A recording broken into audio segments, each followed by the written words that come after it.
Church, Happy Sunday. Senang sekali bisa kembali berjumpa dengan Bapak Ibu Saudara sekalian dalam ibadah online Zion Church of Christ. Walaupun saat ini kita masih bertemu secara online, pastinya tidak mengurangi sukacita dan antusias kita dalam beribadah kepada Tuhan. Tema gereja di bulan ini adalah God Knows Better atau Tuhan lebih tahu. Alkitab dalam Amsal 19 ayat 21 menyebutkan banyaklah rancangan di hati manusia, tetapi keputusan Tuhanlah yang terlaksana. Oleh karena itu, mari saat ini kita mau membuka hati, fokus beribadah kepada Tuhan untuk mengetahui apa maksud dan tujuan Tuhan di dalam kehidupan kita, sehingga kita juga bisa menjalani tahun yang baru ini dengan lebih baik. Mari kita buka ibadah ini dalam doa. Tuhan Yesus Kristus, terima kasih ya Tuhan, di hari ini kami mau beribadah kepada Tuhan. Biarlah dimanapun kami berada, Engkau yang turut bekerja, membuka hati kami ya Tuhan Yesus, memulihkan ya Tuhan, menyembuhkan ya Tuhan. Kami percaya ya Tuhan, melalui ibadah ini Engkau memberikan kami ya Tuhan maksud dan tujuan kehendak-Mu dalam kehidupan kami. Kami juga mau memberkati ya Tuhan setiap pelayan Tuhan, juga Pastor Romi Matulesi ya Tuhan, yang akan menyampaikan kebenaran firman Tuhan. Biarlah Engkau memberkati setiap pribadi secara luar biasa ya Bapa. Terima kasih ya Tuhan Yesus, terima kasih. Kami buka ibadah ini hanya di dalam nama Tuhan Yesus Kristus. Mari saudara sama-sama kita katakan amin.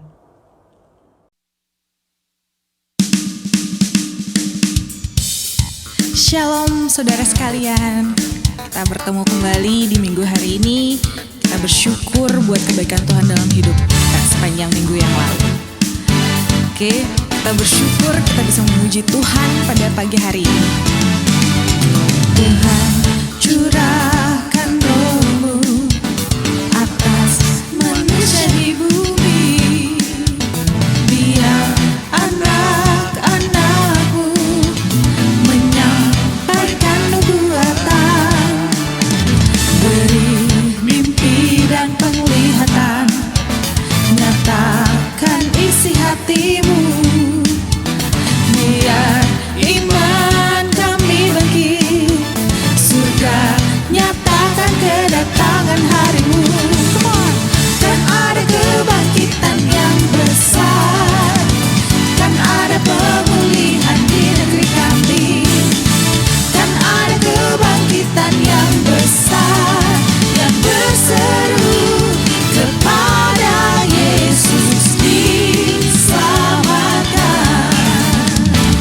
Terima kasih Tuhan, kita diselamatkan oleh karena anugerah dari Tuhan Yesus. Tuhan curahkan roh-Mu atas manusia di bumi, atas manusia di bumi, biar kami anak-anak-Mu Tuhan, anak-anak, yes, menyampaikan nubuatan, beri mimpi dan penglihatan, nyatakan isi hati-Mu Tuhan, nyatakan isi hati-Mu, yes, biar iman kami bangkit, surga nyatakan kedatangan hari-Mu. Kan ada kebangkitan yang besar, kan ada pemulihan di negeri kami, kan ada kebangkitan yang besar, yang berseru kepada Yesus diselamatkan. Kan ada kebangkitan yang besar, kan ada pemulihan di negeri kami, kan ada kebangkitan yang besar, yang berseru kepada Yesus diselamatkan.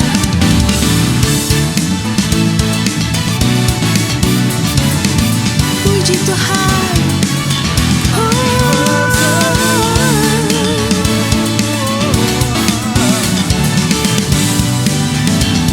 Yuk sama-sama kita angkat pujian bersama-sama. Kita katakan, ada kebangkitan yang besar bersama Tuhan. Kan ada kebangkitan yang besar,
Tuhan Yesus berkata,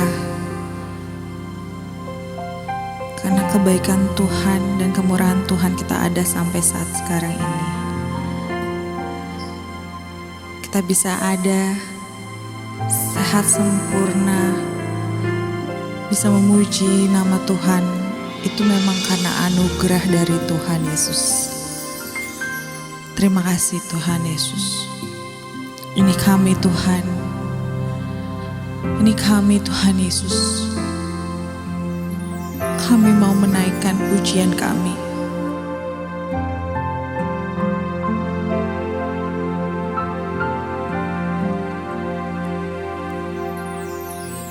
Yesus, Kau sungguh baik. Yesus, namamu indah. Yesus, ku cinta Kau selalu. Ku tinggikan, ku agungkan selamanya. Yesus, Kau sungguh baik. Yesus, namamu indah. Yesus, ku cinta Kau selalu. Ku tinggikan, ku agungkan selamanya. Ku mau memujimu, ku selalu pujimu. Ku mau menyembahmu, ku selalu sembahmu. Kau yang layak terima semua pujian, kemuliaan hanya bagi Tuhan. Benar Tuhan, kemuliaan bagimu. Hanya kepadamu Yesus, kami mau memuji-muji selalu. Yesus, Kau sungguh baik. Yesus, namamu indah. Yesus, ku cinta Kau selalu. Ku tinggikan, ku agungkan selamanya. Katakan Yesus. Yesus, Kau sungguh baik. Yesus, namamu indah. Yesus, ku cinta Kau selalu. Ku tinggikan, ku agungkan selamanya. Ku mau memujimu, ku selalu pujimu. Ku mau menyembahmu, ku selalu sembahmu. Kau yang layak terima semua pujian, kemuliaan hanya bagi Tuhan. Ku mau memujimu, ku selalu pujimu. Ku mau menyembahmu, ku selalu sembahmu. Kau yang layak terima semua pujian, kemuliaan hanya bagi Tuhan.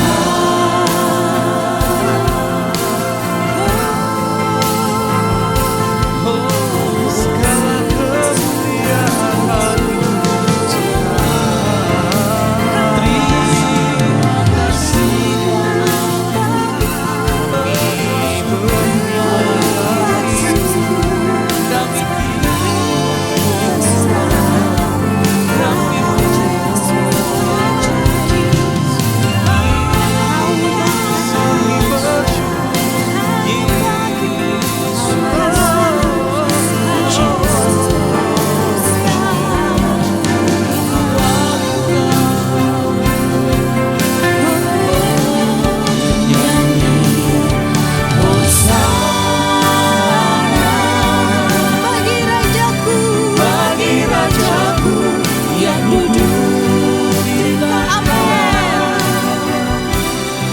Aku muliakan dan ku agungkan,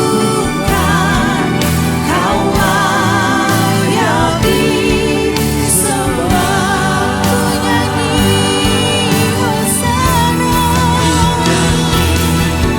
Hosana bagi Rajaku yang duduk di tahta. Aku muliakan dan ku agungkan, Kau layak disembah. Bapak Ibu Saudara terkasih, saat ini kita mau menaikkan beberapa pokok doa yang telah disampaikan oleh saudara-saudara kita. Mari sama-sama kita mau berdoa. Tuhan Yesus, kami berdoa ya Tuhan untuk anak-Mu yang mau mendoakan agar pekerjaannya berjalan dengan lancar. Kami berdoa ya Tuhan Yesus, biarlah kiranya Kau memberikan kebaikan-kebaikan Tuhan di dalam pekerjaannya ya Tuhan. Sehingga apa yang dia kerjakan hasilnya terbaik ya Tuhan Yesus. Dan juga agar dia senantiasa diberkati dalam pekerjaannya ini. Kami juga mau berdoa ya Tuhan untuk pemulihan anak-Mu dari sakit ITP. Tuhan, biarlah kiranya Engkau memberikan mujizat karunia kesembuhan kepadanya ya Tuhan. Sehingga dia bisa pulih normal ya Tuhan, imunnya juga normal ya Tuhan. Dan dia bisa beraktivitas seperti biasa ya Tuhan, sehat sempurna. Kami juga mau berdoa ya Tuhan untuk bangsa dan negara kami Indonesia. Kami ucapkan berkat buat bangsa dan negara kami ya Tuhan. Biarlah kiranya perlindungan-Mu ya Tuhan, berkat-berkat-Mu tercurah buat bangsa ini ya Tuhan. Biarlah setiap pemimpin bisa bekerja dengan baik, dengan roh takut akan Tuhan ya Tuhan, untuk membawa kesejahteraan buat bangsa ini ya Tuhan. Kami percaya ya Tuhan, Engkau akan pulihkan bangsa Indonesia ya Tuhan Yesus. Terima kasih ya Tuhan Yesus, terima kasih. Kami juga mau mengucapkan syukur dan terima kasih ya Tuhan Yesus untuk tumbuh kembang anak yang selalu baik ya Tuhan. Terima kasih ya Tuhan Yesus, biarlah anak ini terus bertumbuh, berkembang dalam penyertaan Tuhan selalu. Terima kasih ya Tuhan, segala puji syukur, segala permintaan doa telah kami panjatkan hanya kepadamu saja ya Tuhan. Haleluya, haleluya, amin. Bapak Ibu Saudara, di Zion Church of Christ, kami mempunyai sebuah komunitas online yang bernama iConnect, di mana dalam sel group ini kita bisa sama-sama bertumbuh bersama di dalam Tuhan, kita sama-sama sharing firman Tuhan, dan juga akan ada aktivitas-aktivitas gereja yang dibagikan melalui pengumuman di dalam iConnect ini. Oleh karena itu, kami mengundang Bapak Ibu Saudara untuk sama-sama bergabung di dalam sel group kami ini. Untuk keterangan lebih lanjut, bisa hubungi di bawah ini. Kami percaya kita semua akan bertumbuh bersama, bukan di dalam kesendirian. Saat ini kita juga akan membaca ayat renungan yang terambil dari Yohanes 6 ayat 29. Saya akan bacakan terlebih dahulu. Yohanes 6 ayat 29. Jawab Yesus kepada mereka, inilah pekerjaan yang dikehendaki Allah, yaitu hendaklah kamu percaya kepada Dia yang telah diutus Allah. Mari sama-sama kita baca. 3, 2, 1. Yohanes 6 ayat 29. Jawab Yesus kepada mereka, inilah pekerjaan yang dikehendaki Allah, yaitu hendaklah kamu percaya kepada Dia yang telah diutus Allah. Mari sama-sama kita angkat kembali pujian.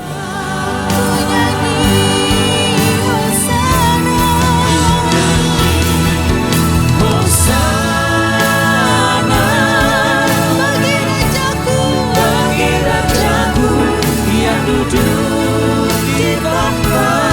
Aku muliakan dan ku agungkan, Kau layak disembah.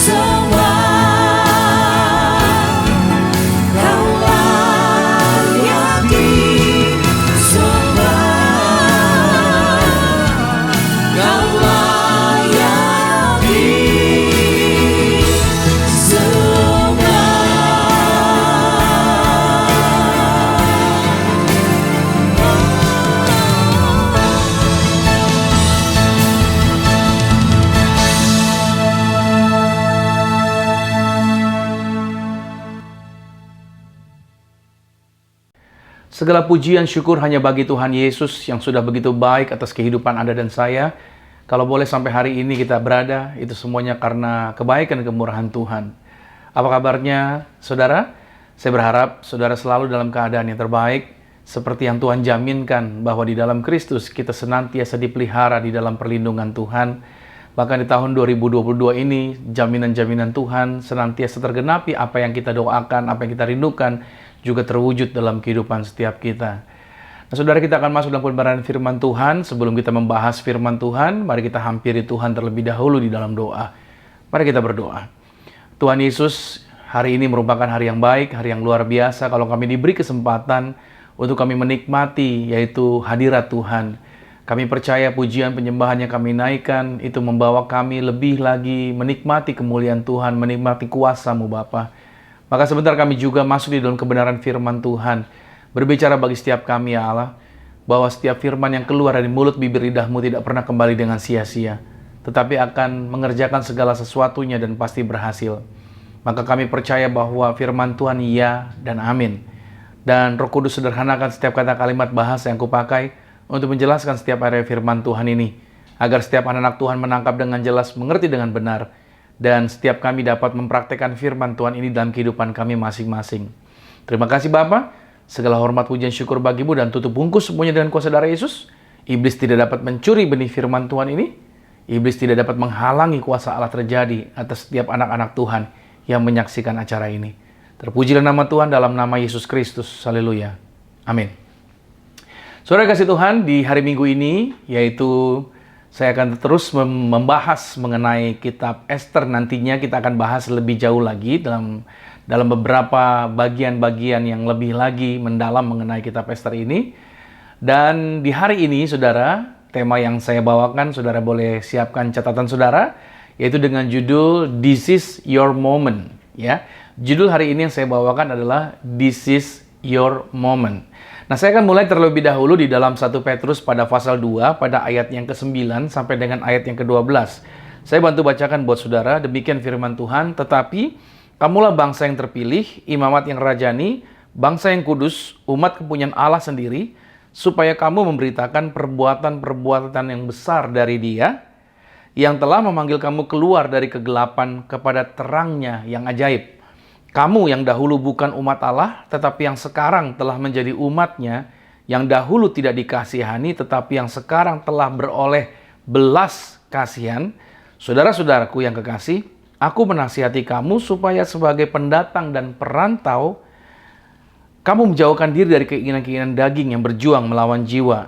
Milikilah cara hidup yang baik di tengah-tengah bangsa-bangsa bukan Yahudi, supaya apabila mereka memfitnah kamu sebagai orang durjana, mereka dapat melihatnya dari perbuatan-perbuatanmu yang baik dan memuliakan Allah pada hari Ia melawat mereka.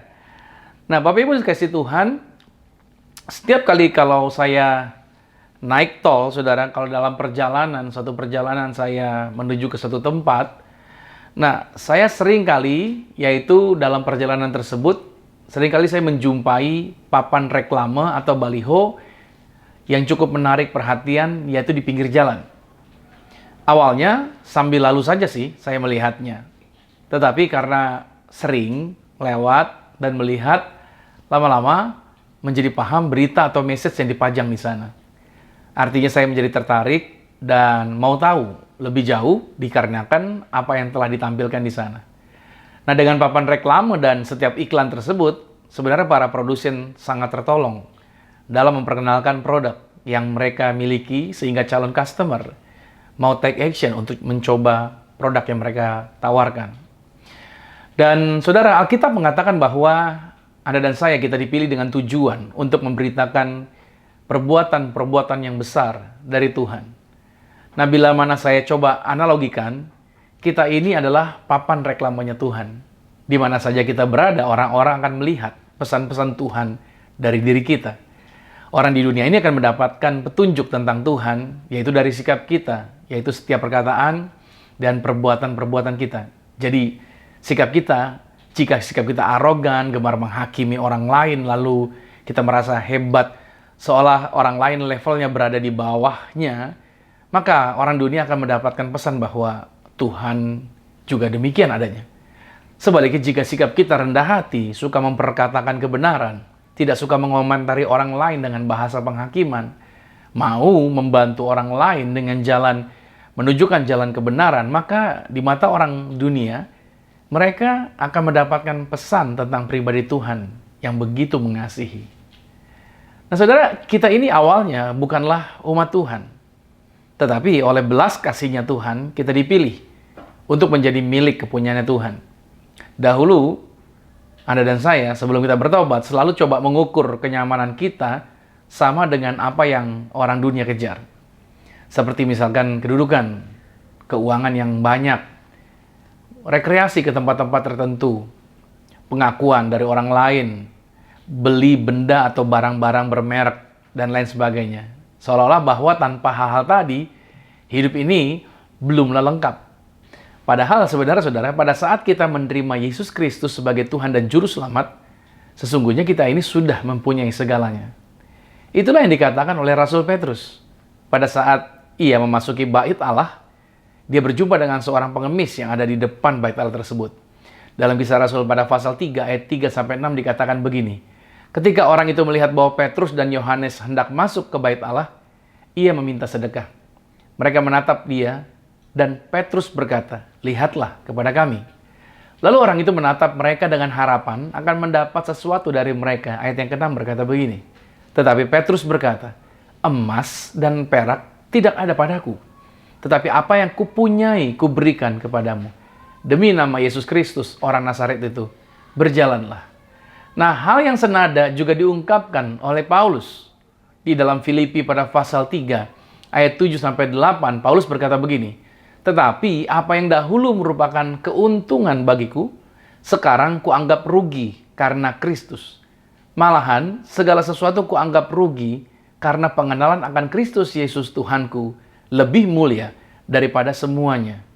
Oleh karena dialah aku telah melepaskan semuanya itu dan menganggapnya sampah supaya aku memperoleh Kristus." Lalu seorang raja yang hidup mewah pun ternyata menulis hal yang sama, yaitu di dalam Amsal pada pasal 23. Pada ayat yang keempat dikatakan begini, "Jangan bersusah payah untuk menjadi kaya. Tinggalkan niatmu ini." Lalu dia menulis lagi di dalam Pengkhotbah pada pasal 5 ayat 10-11. "Siapa mencintai uang tidak akan puas dengan uang, dan siapa mencintai kekayaan tidak akan puas dengan penghasilannya. Ini pun sia-sia. Dengan bertambahnya harta, bertambah pula orang-orang yang menghabiskannya. Dan apakah keuntungan pemiliknya selain daripada melihatnya?" Petrus adalah seorang mantan nelayan yang memiliki kapal. Pada zaman itu, saudara, hanya orang kaya yang bisa memilikinya. Paulus adalah seorang yang berkedudukan tinggi. Dia menjadi pejabat di dalam kelompok Farisi yang sangat dihormati, serta dia memiliki koneksi dengan para pembesar Roma. Dan Salomo adalah seorang raja yang memiliki kekayaan, memiliki kekuasaan, serta ketenaran sampai ke pelosok dunia. Nah, mereka ini semuanya menyatakan hal yang sama, bahwa dunia ini sesungguhnya bukanlah tujuan kehidupan, melainkan kita dipilih untuk menunjukkan jalan kebenaran, menjadi alat Tuhan, serta menggunakan harta yang ada untuk hal-hal yang bersifat kekal, yang mana kenyamanan sesungguhnya bukanlah dunia ini, melainkan surga yang menjadi tujuan akhir hidup orang percaya. Itulah sebabnya Petrus mengatakan bahwa kita ini pengembara sebenarnya. Kita orang percaya adalah orang asing yang hanya menumpang sementara kita ada di dunia ini. Nah, pada saat kita ada di masa ini, itu berarti momen yang memang sudah Tuhan sediakan buat kita bekerja dan bergerak bagi kerajaannya Tuhan.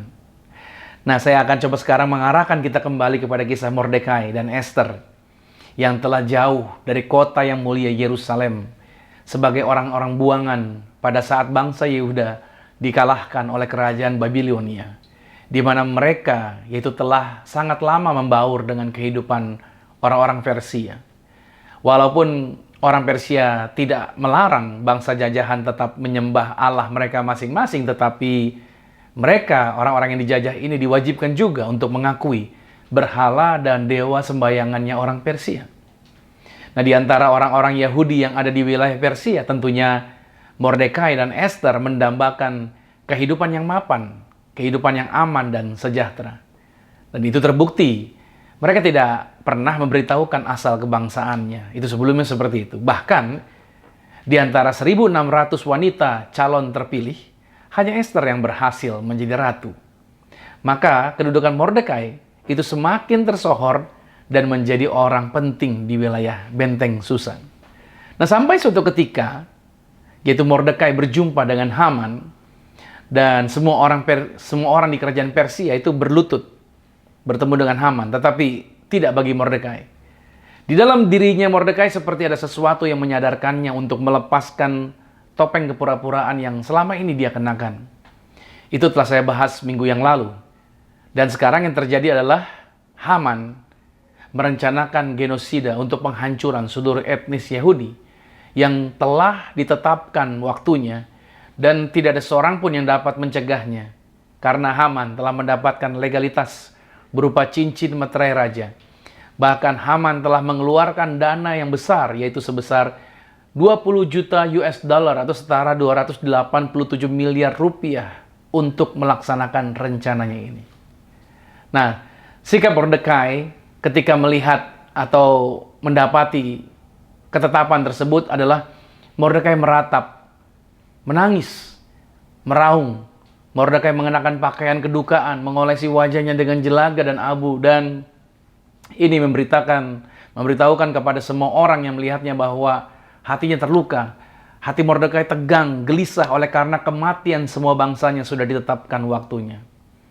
Nah, saudara, apakah Anda mengalami masa atau situasi yang sama seperti Mordekai, bahwa musim pandemi ini telah meruntuhkan tatanan yang ada, yang tadinya jaya mendadak rata dengan tanah, yang tadinya diharapkan justru hilang tanpa jejak, yang sudah lama dipersiapkan ternyata ujung-ujungnya hanya kekecewaan.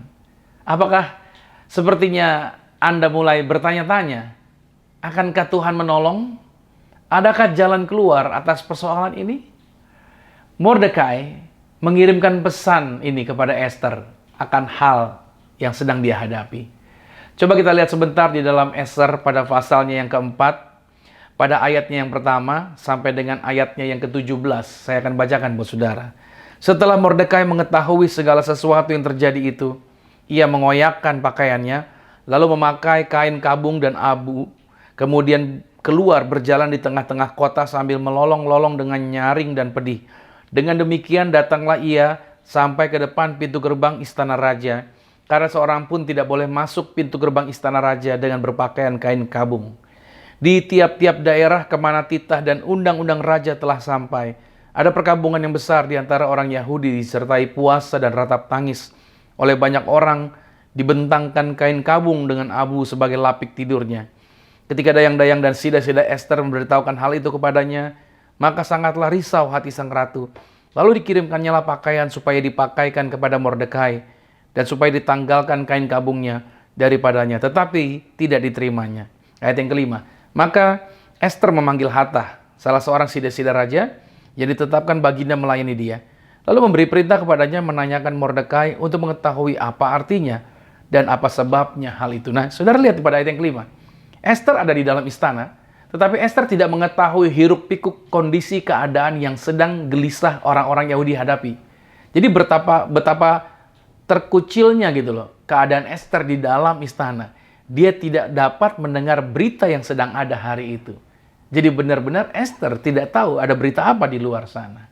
Ayat yang ke-6. Lalu keluarlah Hathach mendapatkan Mordekai di lapangan kota yang di depan pintu gerbang istana raja. Dan Mordekai menceritakan kepadanya segala yang dialaminya, serta berapa banyaknya perak yang dijanjikan oleh Haman akan ditimbang untuk perbendaharaan raja sebagai harga pembinasaan orang Yahudi. Juga salinan surat undang-undang yang dikeluarkan di Susan untuk memunahkan mereka itu diserahkannya kepada Hathach supaya diperlihatkan dan diberitahukan kepada Esther. Lagi pula Hathach disuruh menyampaikan pesan kepada Esther supaya pergi menghadap raja untuk memohon karunia-Nya dan untuk membela bangsanya di hadapan baginda. Lalu masuklah Hathach menyampaikan perkataan Mordekai kepada Esther. Akan tetapi Esther menyuruh Hathach memberitahukan kepada Mordekai. Ayat yang ke-11 katanya begini. Semua pegawai raja serta penduduk daerah-daerah kerajaan mengetahui bahwa bagi setiap laki-laki atau perempuan yang menghadap raja di pelataran dalam dengan tiada dipanggil, hanya berlaku satu undang-undang, yakni hukuman mati. Hanya orang yang kepadanya raja mengulurkan tongkat emas yang akan tetap hidup. Dan aku selama 30 hari ini tidak dipanggil menghadap raja. Ayat yang ke-12. Ketika disampaikan oleh orang perkataan Ester itu kepada Mordekai, maka Mordekai menyuruh menyampaikan jawab ini kepada Ester, "Jangan kira karena engkau di dalam istana raja, hanya engkau yang akan terluput dari antara semua orang Yahudi. Sebab sekalipun engkau pada saat ini berdiam diri saja." Ayat yang ke-14 menarik. "Bagi orang Yahudi akan timbul juga pertolongan dan kelepasan dari pihak lain. Dan engkau dengan kaum keluargamu akan binasa. Siapa tahu, mungkin justru untuk saat yang seperti ini, engkau beroleh kedudukan sebagai ratu." Maka Ester menyuruh menyampaikan jawab ini kepada Mordekai, "Pergilah, kumpulkanlah semua orang Yahudi yang terdapat di Susan dan berpuasalah untuk aku.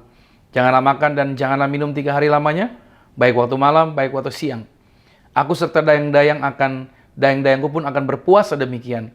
Dan kemudian aku akan masuk menghadap raja. Sungguh pun berlawanan dengan undang-undang, kalau terpaksa aku mati, biarlah aku mati." Ayat yang ke-17. Maka pergilah Mordekai dan diperbuatnya tepat seperti yang dipesankan Ester kepadanya. Saudara, apa yang terjadi selanjutnya adalah semrawutnya pesan-pesan di antara mereka berdua, yaitu antara Mordekai dengan Ester, yang dibawa oleh kurir. Mordekai mengirim Ester suatu salinan perintah pemusnahan massal dan mendesaknya untuk maju menghubungi suaminya, sang raja. Tetapi Ester memberikan alasan, mengingatkan Mordekai bahwa seorang ratu tidak bisa begitu saja melenggang memasuki ruang singgasana. Jika dia muncul tanpa diundang, raja yang uring-uringan itu dapat atau bisa saja memenggal kepalanya sang ratu. Itu tertulis tadi di ayat yang ke-11. Saudara, dalam setiap hal yang kita lakukan, pastinya kita akan berhadapan dengan faktor risiko. Misalkan pada saat memutuskan untuk membangun usaha, tentu ada risiko yang akan dihadapi. Ketika memutuskan untuk membangun hubungan dengan seseorang, juga ada resiko. Nah, pada saat akhirnya memutuskan untuk menikah, juga tentunya ada resiko yang akan dihadapi. Ketika membuat perjanjian kerjasama, juga terdapat resiko. Bahkan, membangun pelayanan juga berhadapan dengan resiko.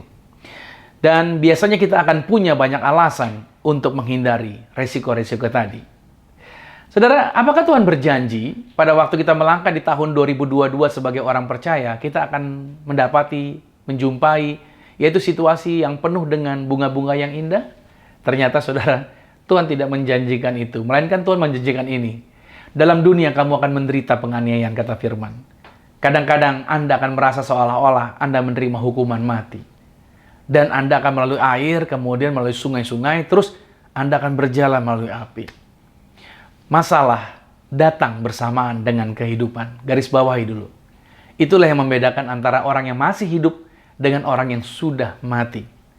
Kita tidak akan mendapatkan apa-apa, saudara, dengan kita berpura-pura bahwa masalah itu tidak ada. Tetapi ini menjadi kepastian bahwa entah dengan cara apapun ya menghadapi situasi pandemi ini, jawaban ini pasti, saudara, bahwa kelegaan dan pembebasan pasti akan datang bagi kita. Ini menjadi menarik. Sikap Mordekai dari seorang yang tadinya meratap dengan nyaring dan bersedih hati, dia berubah menjadi seorang yang teologis, yang meyakini bahwa pertolongan dari Tuhan pasti datang bagi mereka. Tadi ayat yang ke-14. Seorang Ester yang semula beralasan dan berkata, kalau aku pergi, aku akan mati. Tetapi berubah, saudara, menjadi kalau aku mati, ya mati saja. Ayat yang ke-16. Dan saudara bisa melihat perbedaannya. Pertanyaannya begini, apa yang terjadi? Kenapa bisa berubah? Inilah yang menjadi pelajaran penting bagi Anda dan saya, bahwa kesulitan, tantangan, persoalan yang membuat kita ketakutan, sebenarnya itu tidak akan pernah bertahan lama pada saat kita memahami apa yang harus kita lakukan. Dari kisah Mordekai dan Ester, langkah apa yang harus kita tetapkan sebenarnya untuk kita berkemenangan? Ini menjadi hal yang paling penting untuk kita ingat baik-baik, bahwa masalah tidak sampai selama-lamanya menghantui hidup kita.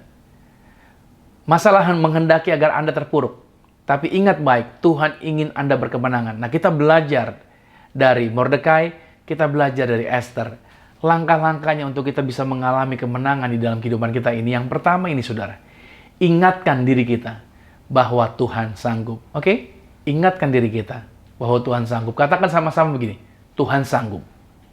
Ya, sekali lagi sama-sama dengan saya katakan, Tuhan sanggup. Ya, kita perlu terus-menerus mengingatkan diri kita akan hal tersebut. Memang perlu waktu untuk meyakinkan diri kita. Ini adalah suatu proses. Mungkin kita juga perlu meminta seseorang untuk mengingatkan segala sesuatu yang pernah Tuhan kerjakan bagi kita.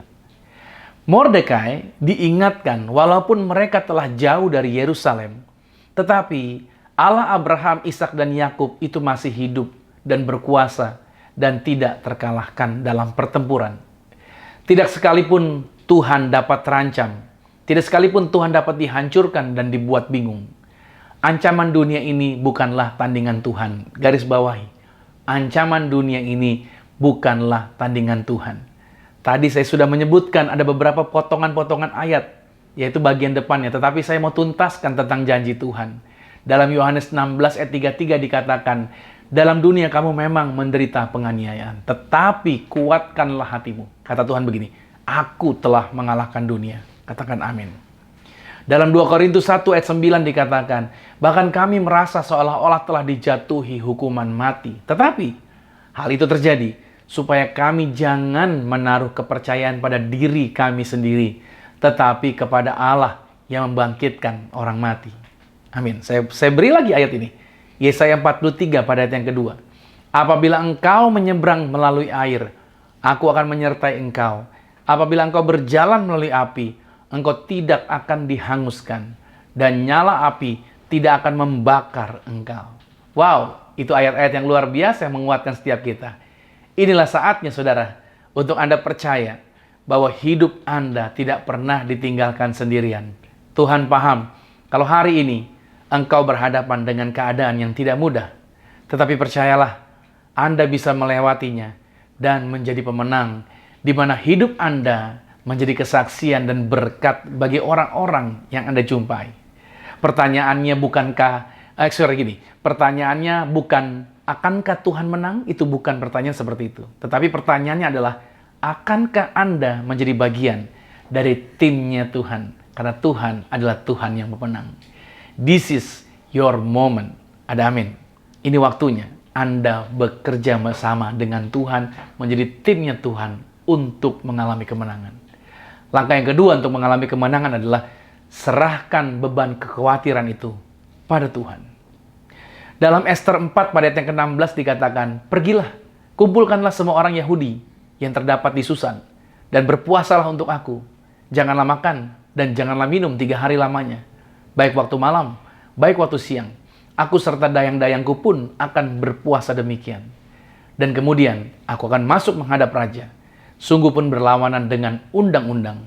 Kalau terpaksa aku mati, biarlah aku mati. Saudara, Esther mengarahkan untuk berpuasa kepada orang-orang yang bersama-sama dengan dia. Berpuasa artinya kita sedang menaruh keyakinan kita ke tangan Bapa surgawi kita. Dan kita bisa mempercayainya ke dalam pemeliharaan yang berdaulat. Masalahnya memang ada. Dan kita tidak sedang mengecilkan situasinya.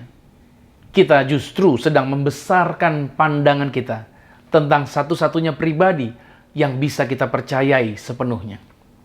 Kita tidak menyangkali masalah yang kita terancam olehnya.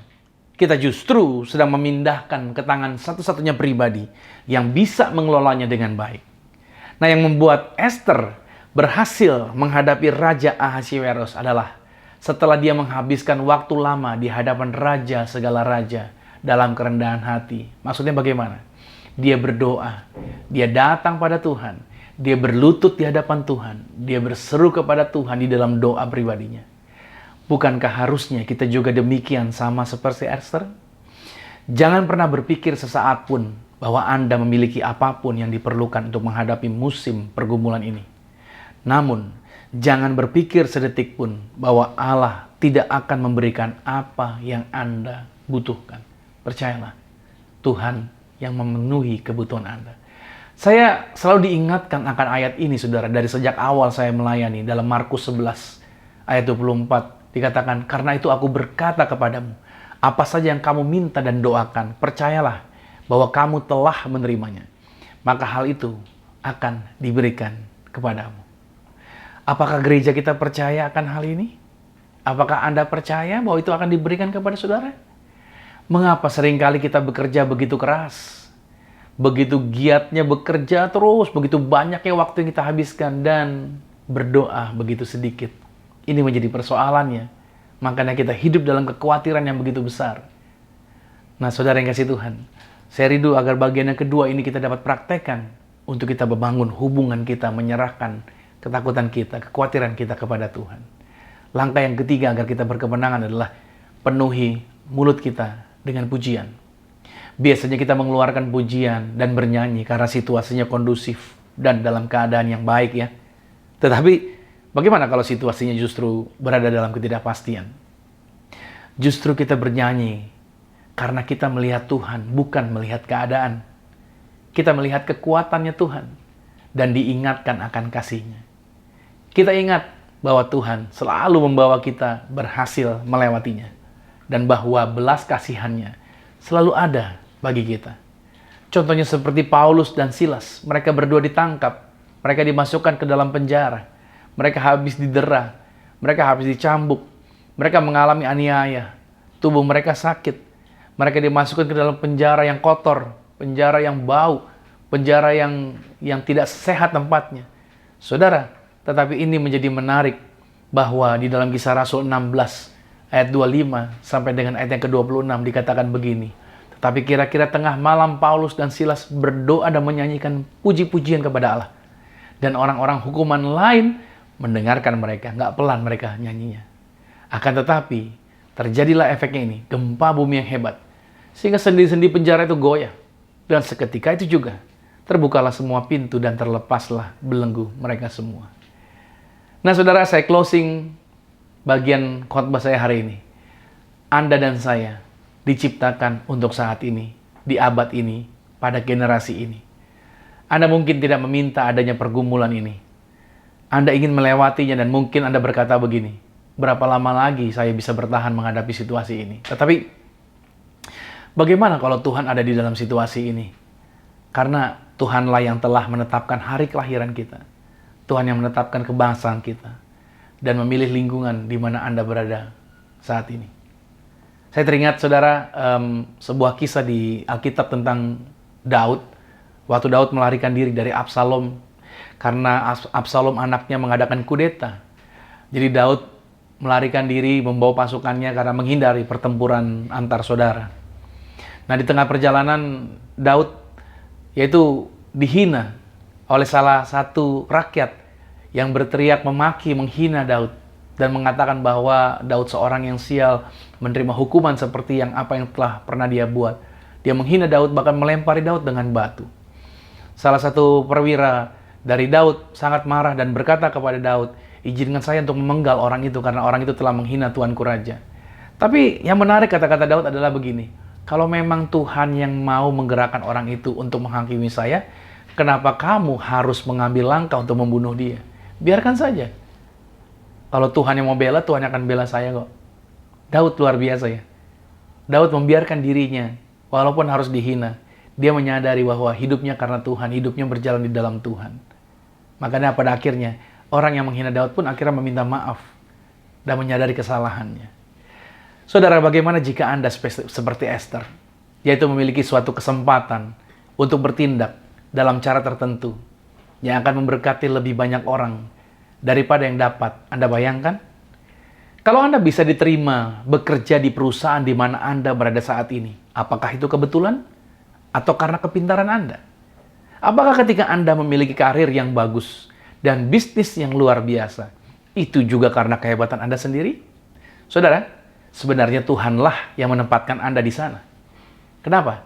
Karena ada bagian berkat yang Tuhan titipkan melalui Anda. Bukan sekedar untuk kepentingan Anda sendiri. Persis seperti perkataan Mordekai kepada Esther. Inilah waktu Anda. Inilah momen Anda. Anda diciptakan untuk berdiri seperti Mordekai. Dan Anda diciptakan seperti Esther, yaitu berbicara seperti Esther. Seandainya Esther tetap diam, dia akan kehilangan kesempatan untuk menyelamatkan ribuan orang. Yang sebangsanya akan dibunuh oleh Haman. Tetapi Allah akan membebaskan anak-anaknya. Kalau Esther nggak mau, Allah akan membebaskan anak-anaknya, yaitu melalui orang lain. Seperti yang telah diperingatkan oleh Mordekai. Nah, bagaimana dengan Anda dan saya? Kita bisa mundur jika kita mau. Kita bisa membiarkan hati kita menjadi keras. Iman kita menjadi dingin. Hibernasi, bersembunyi, bergelap-gelapan. Berdiam diri, tidak mau mengambil bagian. Atau sebaliknya, kita bisa melihat tantangan kita sebagai kesempatan untuk bergabung dengan Allah dalam pekerjaannya dan menabur dalam benih yang menghasilkan kekekalan dalam penjangkauan jiwa-jiwa di rumah Tuhan, di gereja di mana Anda ditempatkan. Ketika undangan Anda datang, kiranya Anda mendengar roh yang sama yang telah memanggil para hamba-hamba Tuhan untuk melangkah dengan berani bersama dengan Tuhan. Saya mengatakan ini, saudara. Saya mengatakan ini juga bagi diri saya sendiri. Temukan keberanian yang sama yang telah ditemukan Esther. Dan buatlah keputusan yang sama seperti Mordekai. This is your moment. Tuhan tahu apa yang Ia lakukan dan yang Ia sediakan bagi Anda. Selamat hari Minggu. Dan Tuhan Yesus memberkati Anda semua. Amin. Nah, saudara, kita akan masuk dalam sakramen tubuh dan darah Tuhan Yesus. Mari kita siapkan roti dan anggur. Untuk itu, mari kita bersatu di dalam doa. Tuhan Yesus, terima kasih buat kesempatan di hari Minggu ini. Kami percaya kasih-Mu begitu luar biasa, firman-Mu begitu dahsyat. Sebentar kami akan bersatu di dalam sakramen tubuh dan darah Tuhan Yesus. Maka kami percaya barang siapa makan tubuh Kristus, minum darah Yesus, ia tinggal di dalam Kristus, Kristus tinggal di dalamnya. Maka apa saja yang dia minta, apa saja yang dia rindukan, Tuhan menjamin dan Tuhan menyediakannya. Terima kasih Tuhan Yesus. Saatnya kami akan masuk di dalam sakramen tubuh dan darah Tuhan Yesus. Kami menikmati kuasa dan kami menikmati mujizat Tuhan. Dalam nama Tuhan Yesus. Amin. Saudara kasih Tuhan, mari kita angkat rotinya terlebih dahulu. Dan ikuti kata-kata doa ini, kita mengucapkan doa kita bersama-sama. Dengan saya katakan dalam nama Tuhan Yesus. Inilah roti yang telah turun dari surga. Inilah tubuh Tuhan Yesus Kristus. Tubuh yang tergantung di atas kayu salib, yang memberikan kami bersama dengan keluarga kehidupan yang kekal di dalam kerajaan sorga. Oleh korban tubuh-Mu di atas kayu salib, kami mengucap syukur. Segala kutuk dosa, kutuk pelanggaran Adam dan Hawa, yaitu kutuk segala sakit, penyakit, kebangkrutan, kemiskinan, telah diangkat, telah diselesaikan di atas kayu salib dalam nama Tuhan Yesus. Inilah roti yang telah turun dari surga.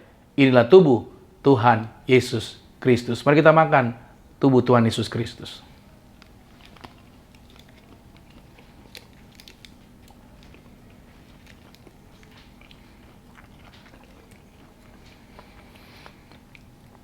Mari bersama-sama kita angkat anggur ini. Dengan iman kita berdoa, ini menjadi darah Yesus.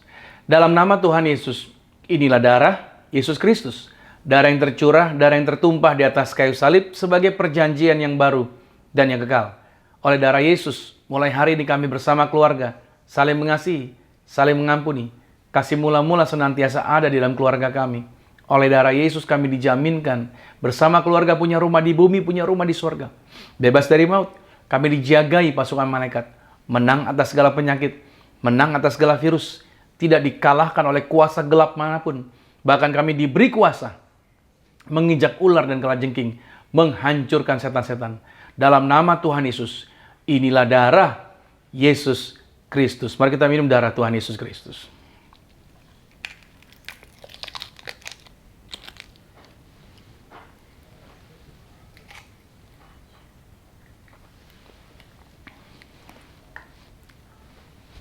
Demikian pula kita mau berdoa bagi minyak urapan dari tempat Anda masing-masing. Saudara, kita akan berdoa bahwa minyak di tangan Anda menjadi minyak urapan. Tuhan yang mengajarkan kuasa di balik minyak urapan. Berkali-kali saya buktikan dengan sakramen minyak ini, yaitu mendoakan orang sakit disembuhkan, mengusir setan-setan, bahkan tempat usaha, proyek orang yang diganggu setan pun dengan sakramen minyak, yaitu dijaga dan dipagari. Artinya kita bisa melepaskan perkataan iman kita melalui sakramen yang Tuhan perintahkan, yaitu perintah Tuhan adalah mengurapi dengan sakramen minyak ini. Sama-sama dengan saya katakan, dalam nama Tuhan Yesus, inilah minyak urapan. Setiap tetesnya punya kuasa mengusir setan. Setiap olesnya punya kuasa menyembuhkan penyakit. Silakan mulai hari ini pasukan malaikat surgawi hadir, jaga kami, proteksi kami dalam nama Tuhan Yesus. Inilah minyak urapan. Nah, saudara boleh teteskan di atas kepala saudara. Anda juga bisa berdoa bagi orang-orang yang bersama dengan saudara, keluarga Anda, dan siapa saja yang bersama-sama dengan saudara. Nah, saudara, kita akan akhiri ibadah ini. Saya akan pimpin dalam doa dan saya mengundang saudara. Kalau saudara mau didoakan secara live, Anda mau didoakan secara langsung, setiap hari Minggu pagi di jam 9 pagi, kami membuka yaitu prayer room melalui Zoom online. Nah, di sini ada meeting ID-nya dan di sini juga ada password-nya. Saudara boleh ketikkan meeting ID-nya, buka Zoom online saudara, masukkan meeting ID ini, dan ketikkan password-nya. Nah, saya akan menunggu saudara di sana. Saya akan berdoa secara live, secara langsung. Anda langsung bisa berbicara dengan saya apa yang menjadi masalah, apa yang menjadi pergumulan Anda untuk kami doakan. Oke? Nah, kita akan akhiri ibadah ini dan kita akan tutup di dalam doa. Mari kita berdoa. Tuhan Yesus, terima kasih buat kesempatan yang Tuhan percayakan hari ini. Kasih-Mu, kebaikan, kemurahan-Mu selalu ada bersama dengan kami. Maka Tuhan Yesus Kristus, di saat ini juga Tuhan, yaitu kami berdoa buat bangsa dan negara kami Indonesia, lawat bangsa kami dari Papua sampai dengan Aceh, kuasa Tuhan bekerja atas Indonesia. Indonesia dilawat, Indonesia diberkati, dan melewati situasi pandemi ini, Indonesia keluar menjadi Indonesia yang maju, Indonesia yang jaya. Tuhan yang bangkitkan, Tuhan yang terbitkan anak-anak bangsa, putra-putri bangsa, yang berkorban, yang punya hati untuk membangun bangsa. Kami percaya Tuhan, Indonesia menjadi Indonesia yang luar biasa, Indonesia yang maju. Tuhan yang menggerakkan, yaitu anak-anak bangsa untuk membangun Indonesia. Berdoa juga buat teman-teman yang telah terlibat melayani hari ini. Berkati apa yang telah mereka kerjakan, Tuhan berkati dan gantikan, balaskan yang luar biasa. Tangan-tangan yang telah membantu pelayanan ini, tangan-tangan yang telah memberkati juga diberkati Tuhan. Apa yang mereka korbankan juga digantikan yang luar biasa. Terima kasih Tuhan Yesus. Dan kami akan masuk dalam doa berkat, dan biarlah kiranya berkat ini menjadi berkat bagi setiap kami semua. Kekasih Kristus, arahkan hati dan aminkan setiap berkat ini menjadi milik setiap kita. Diberkatilah engkau di dalam usahamu, diberkatilah engkau di dalam pekerjaanmu, diberkatilah engkau di dalam setiap aktivitasmu. Siapapun yang tinggal dengan engkau pasti diberkati. Keluargamu diberkati, orang tuamu diberkati, saudara-saudarimu diberkati, rumah tanggamu berbahagia. Dan terimalah berkat anugerah dari Bapa di surga, cinta kasih di dalam Yesus Kristus, kekuatan penghiburan di dalam kuasa Roh Kudus, menyertai mengurapi setiap kita mulai saat ini sampai Tuhan Yesus datang, menjemput Anda dan saya, keluargamu dan keluargaku. Kita semua sama-sama menjadi warga kerajaan sorga. Yang percaya sama-sama dengan saya katakan, amin. Selamat hari Minggu, sampai jumpa minggu depan, dan Tuhan Yesus Kristus memberkati kita semua. Amin. I hear the voice of love calling me home to where I belong. Oh, it cripples every fear, and the ones who will need walk away. Thank you, Lord. So rest in your promises. Now I'm sure of this. I'm yours. There's no power strong enough. No power strong enough to separate me from your love. I'm yours. Come on. Let the waters rise, I will stand as the oceans roar. Let the earth shake beneath me, let the mountains fall. You are God over the storm, and I am yours.